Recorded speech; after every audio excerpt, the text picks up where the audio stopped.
बिस्मिल्लाहिर्रहमानिर्रहीम। अस्सलाम वालेकुम नाजरीन, आप यूट्यूब चैनल देख रहे हैं, मैं इमरान खान हूं। नाजरीन, सबसे पहले आज़ाद कश्मीर की बात करते हैं, क्योंकि ये एस्टेब्लिशमेंट के लिए और हुकूमत के लिए अब दर्द सर बन गया। यानी जिन लोगों ने नफरत फैलाने की कोशिश की, इन्होंने बहुत कोशिश की कि ये कश्मीरियों को गद्दार साबित करें, ये साबित करेंगे वो पाकिस्तान से प्यार नहीं करते, पाकिस्तान के झंडे से प्यार नहीं करते। ये तक कहा गया कि वो भारतीय एजेंट है। और ये बात जो है बहुत सारे सहाफियों ने की और टीवी चैनल्स ने इनके बारे में मनफी खबरें चलाई, जबकि वफाकी वुज़रा भी ये बातें करते रहे कि इनके अंदर भारतीय एजेंट हैं। ये सारा कुछ कहने वाले, नफरतें फैलाने वाले एस्टेब्लिशमेंट के टाउट, वो सारे के सारे हार गए और कश्मीर जीत गया। अब एस्टेब्लिशमेंट को प्रॉब्लम यह है कि कहीं पाकिस्तानी कौम इस रास्ते पे चल ना निकले। देखिए, पाकिस्तान में और कश्मीर में कुछ चीजों का फर्क है, ये चीजें हमें मद्देनजर रखनी पड़ेंगी। लेकिन पहले जरा थोड़ा क्लियर कर देते हैं कि टाउट्स, कंट्रोल मीडिया और फॉर्म 47 की जो जाली हुकूमत है, इन लोगों ने झूठ बोले थे। अब कश्मीरी जीते कैसे, ये सबसे इंपॉर्टेंट सवाल है। उन्होंने किसी प्रोपेगेंडे की परवाह नहीं की। उन्होंने कहा जो हमारे बारे में कहना है कहो, हमें गद्दार कहते हो गद्दार कहो, हमें बागी कहते हो बागी कहो, हमारे बारे में एंकर कोई बकवास करते हैं तो करते रहे, मीडिया वाले कुछ कहना चाहते हैं तो कहते रहे, टीवी चैनल अगर हमारे बारे में मनफी खबरें चलाते हैं तो चलाते रहे, हमारा ब्लैकआउट करना है तो करते रहे। इन्होंने जूते की नोक के ऊपर रखा, हर तरह के प्रोपेगेंडा को इन्होंने परवाह नहीं की। इन्होंने सिर्फ सोशल मीडिया के ऊपर नजर रखी, बल्कि वहां पे इंटरनेट भी बंद कर दिया गया। बड़ी मुश्किलों से ये वहां से वीडियो बना के बाहर निकालते थे। अब जितनी वीडियो बाहर आती थी, ओवरसीज जितने भी मौजूद हैं, उन्होंने बड़ी समझदारी के साथ और बड़े तरीके के साथ इनका बयानिया पूरी दुनिया के अंदर फैलाया। तो सोशल मीडिया को इन्होंने अपनी ताकत के तौर पर इस्तेमाल किया और हुकूमत की जो तशद्दुद की पॉलिसी थी उसके सामने डट के खड़े हो गए। यानी ये, मैं अगर लफ्ज इस्तेमाल करूं थोड़ा सख्त लफ्ज है, लेकिन इन्होंने ढीठ बन का सबूत दिया कि तुम हमारे खिलाफ प्रोपेगेंडा करो, तुम हमें गद्दार कहो, तुम हमें बागी कहो, तुम हमें गाली दो, तुम हमें इंडिया के साथ जोड़ो, तुम हमारा ब्लैकआउट करो, तुम हमारा बाइकआउट करो, तुम हमारे खिलाफ मनफी और माइनस खबरें चलाओ और प्रोपेगेंडा चलाओ और बेशक हमारे ऊपर टॉर्चर करो। हम ये सारी चीजों को जूते की नोक पे रखते हैं। उन्होंने फोकस रखा सीधा, जिसने उनको मारा उन्होंने वापस उसको मारा। ये पुरअमन लोग थे, निहत्ते लोग थे, लेकिन जब इनको मारा गया तो इन्होंने वापस मारा। ऐसा नहीं हुआ कि ये तमाशा देखते रहे। अब पाकिस्तान के अंदर ना इस इंसिडेंट के बाद एक उम्मीद पैदा हो गई। पिछले 3-3.5 साल से हम पाकिस्तान में बहुत ज्यादा फस्तायत देख रहे हैं। अब पाकिस्तान में यह बहस शुरू हो गई है कि क्या यह सब पाकिस्तान में हो सकता है। पाकिस्तानी तो इसके बारे में सोच ही रहे हैं, लेकिन एस्टेब्लिशमेंट और हुकूमत की नींदें भी उड़ी हुई हैं।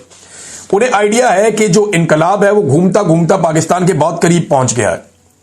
जो कुछ हमने देखा नेपाल में, फिर हमने देखा उससे पहले श्रीलंका में, बांग्लादेश में, आजकल ये चीजें दोहराई जा रही है मराकश में, अब ये कश्मीर में पहुंच गया और पाकिस्तान के दरवाजे पे दस्तक दे रहा है। पाकिस्तानी जो है ना, वो बड़े जबरदस्त लोग हैं, बड़े शानदार लोग हैं, बड़े तगड़े लोग हैं। ये कई मरतबा निकले हैं और इससे ज्यादा तादाद में निकले हैं, इससे ज्यादा मार खाई है, ताकत के साथ खड़े हुए। लेकिन प्रॉब्लम कहां आ जाती है? प्रॉब्लम 2-3 चीजों में आती है। नंबर 1, एस्टेब्लिशमेंट कश्मीर में वो सारा कुछ नहीं कर सकती थी जो वो पाकिस्तान में कर सकती है, यह हमें मानना पड़ेगा। यानी पाकिस्तानियों को थोड़ी रेजिलियंस ज्यादा दिखानी पड़ेगी। पाकिस्तानी जब जब निकले हैं, कश्मीरियों से ज्यादा बड़ी तादाद में भी निकले। बहुत बड़ी आबादी, बहुत बड़ी है ना, कश्मीर की तो आबादी छोटी सी है, बहुत थोड़ी सी, लेकिन यहां पाकिस्तान में आबादी बहुत बड़ी है। तो पाकिस्तान के अंदर लोग ज्यादा बड़ी तादाद में निकले, लेकिन हुआ क्या कि यहां पे लीडरशिप कंप्रोमाइज कर जाती है, लीडरशिप डर जाती है, पीछे हट जाती है, लोगों को छोड़ जाती है और उसकी वजह से हालात यहां तक पहुंच जाते हैं। अब वहां पे लीडरशिप थी ही नहीं, वो सारे ही लीडर थे, तो वो वहां पे बैठ गए। तो कौम को यह देखना पड़ेगा कि उन्हें खुद अपने अंदर लीडर तलाश करने पड़ेंगे, उन्हें खुद लीडर बनना पड़ेगा।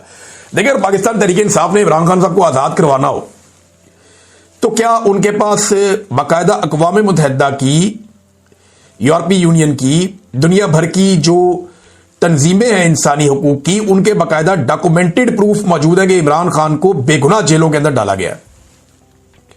जो सजाएं इमरान खान को दी गई हैं, उसके साथ ज्यादती की गई है, आलमी सतह पे एक फैक्ट है ये। अब भी क्या उन्होंने ये साबित करना है कि जनाब इमरान खान को बाहर निकालने की कोई भी ऐसी कोशिश अगर हमने की तो जनाब हम कोई गैर आईनी या गैर कानूनी काम कर लेंगे। ये बात कश्मीर के लोगों ने नहीं सोचा कि आईनी क्या है और कानूनी क्या है। उन्होंने सोचा हमारा हक क्या है, हमने वो हक लेना है। उन्होंने टारगेट सिर्फ अपने हक पे रखा और उन्होंने अपना हक ले लिया। 38 मुतालबात वो लेकर आए थे, 42 मुतालबात वो मनवा के वापस चले गए। आज वहां पे जिंदगी का पहिया वापस चल रहा है, लेकिन वो एक अलग किस्म का आजाद कश्मीर है। लोगों का कॉन्फिडेंस लेवल कहीं और है। लोग ओन कर रहे हैं एक दूसरे को। लोगों को लगता है कि ये खित्ता हमारा है, ये इलाका हमारा है, यहां पे हमारा सिक्का चलेगा। बाहर से आगे किसी ऑफिसर को यहां लाके बिठाया जाएगा और वो डंडे के जोर पे हमें चलाएगा, ये नहीं हो सकता। पाकिस्तान में ये फॉर्मूला हो सकता है, लेकिन देखिए ना, आजाद कश्मीर में एस्टेब्लिशमेंट उस तरीके से सामने सिक्योरिटी फोर्सेस को नहीं ला सकती जैसे पाकिस्तान में ले आती है। वजह यह है कि वो एक इंटरनेशनल मामला भी पाकिस्तान का चल रहा है, तो भारत भी इसको मैनिपुलेट करता है, इस्तेमाल करता है, उसके ऊपर आवाज उठाता है। लिहाजा पाकिस्तान अपना मुकदमा भी खराब नहीं करना चाहता था। दूसरा, पाकिस्तानियों को अब यह बात समझ लेनी चाहिए कि यही तरीका है, या घी सीधी उंगली से पाकिस्तान में नहीं निकलता। अगर आपने पाकिस्तान को आईन और कानून के मुताबिक चलाना है, अगर आपने बेगुनाह कैदियों को रिहा करवाना है, अगर आपने पाकिस्तान के अंदर जुल्म, जबर और फस्तायत खत्म करनी है, इंसानी हकूक की पामालियां खत्म करनी है, आजादी इजहार राय पाकिस्तान के अंदर राइज करना है और पाकिस्तान में मैंडेट का एहतराम करवाना है, तो फिर अवाम को यह घी सीधी उंगली से निकलेगा नहीं, इसको टेढ़ी उंगली से निकालना पड़ेगा, जैसे कश्मीरियों ने निकाला।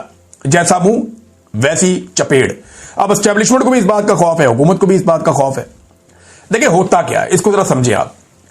गोली बांग्लादेश में भी चली थी, लोगों ने वो इलाका खाली नहीं किया तो एस्टेब्लिशमेंट को सरेंडर करना पड़ गया। गोली नेपाल में भी चली थी, लोगों ने वो इलाका खाली नहीं किया तो एस्टेब्लिशमेंट को सरेंडर करना पड़ गया।